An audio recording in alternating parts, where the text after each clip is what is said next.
Nye McGee here with EURweb.com.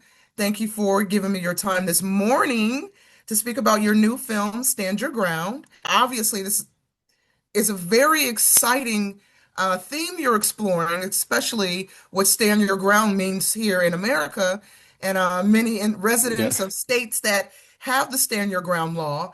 So, of course, I want to kick things off by asking you that, what drew you to tell this particular story? I mean, Stand Your Ground kicks off with a personal tragedy and quickly escalates into this full-blown war. So, what drew you to tell this intense, revenge-driven story? Yeah, I mean, as a European that ha hasn't have doesn't have this law, it was very exciting to do something, outside my box in that case. So I actually had to, to make a lot of research to understand, why this law is in the US and, where it is, how it functions and so on. So that was the most, intriguing for me. And then also, the story itself, all the conflicts and also everything surrounded around this house. Home Alone, R-rated version of Home Alone. So it's so that all those pieces really made it very, very interesting for me. And, obviously, like you just noted, you are a Swedish director taking on a very American subject. So when you were doing your research, how did you approach that from your unique perspective?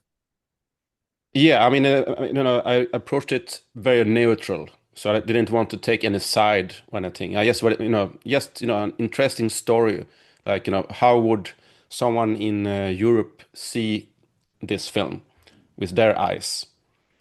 So I tried to make it almost like like a Sergio Leone film, more or less, like an old Western in style, and then adding the law and the intrigues and everything on top of that.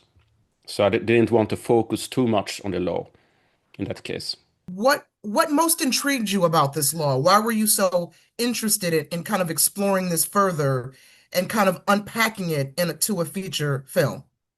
Yeah, I mean the most important, not important, the most interesting part was where is the limit and where is where is what do you call it where does it stop?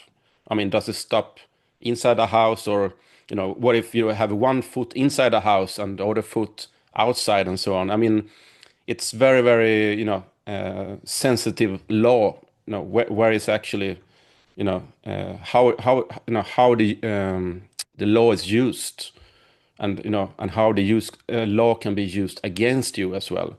So that's all this part, because it's very vague, the law itself. And I think that's also scary, to have that law that's quite vague, what you actually can do and not can do, and all the mistakes that are coming, or I've read about as well, people, getting shot and killed just because of the law. Absolutely.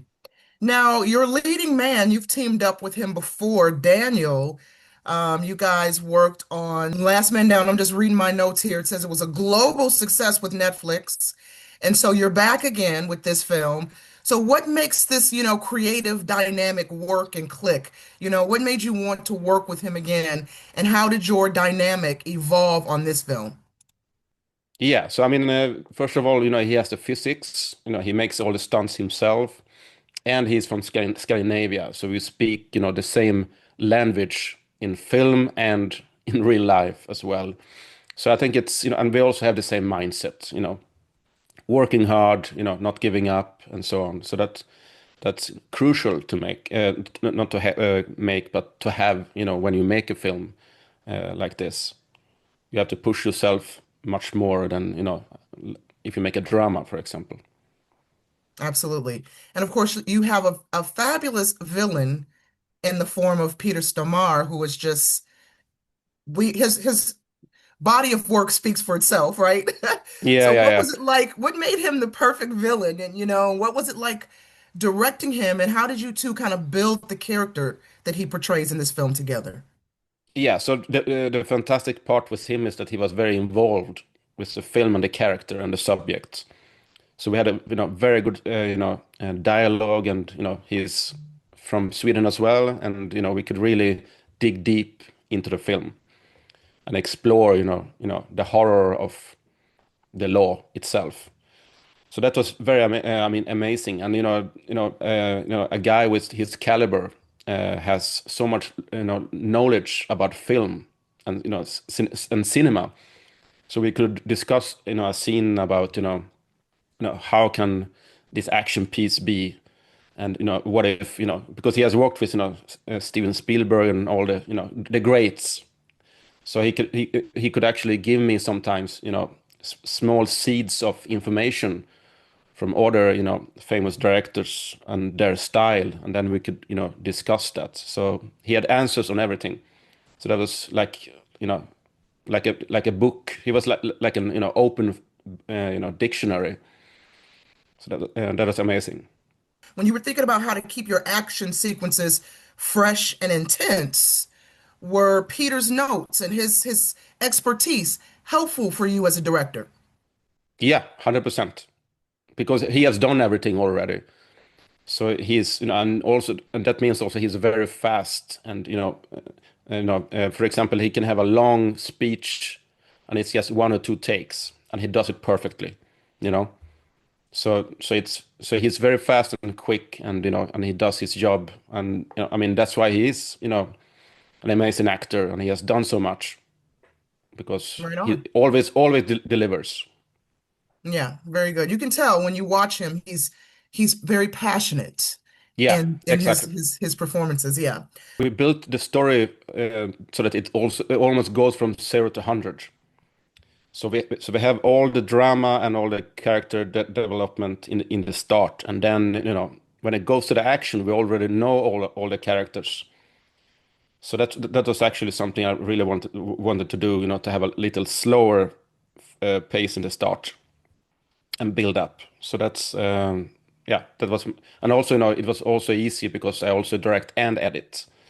So it's I edit everything in my head while shooting, and that makes everything easier in the post as well. So I'm very hands-on in post production. So that's interesting because, every production has its challenges. And it sounds like you went into this knowing from first page to last how you wanted to choreograph every aspect of this film. So did you have any, I mean, were there any big hurdles on Stand Your Ground? And if so, how did you overcome them as the manager and director of this production? Yeah, I mean there's always hurdles in film, always. I mean everything from weather to people getting sick, and things change, time limits. Something takes longer because of transport, for example. Then you lose half a day, and then you have to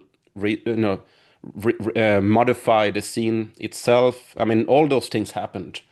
It's just about being flexible. So it's never perfect, So it's you just have to adjust. So even though I had plans for something, I had to throw away all my plans for certain days and just go for instinct.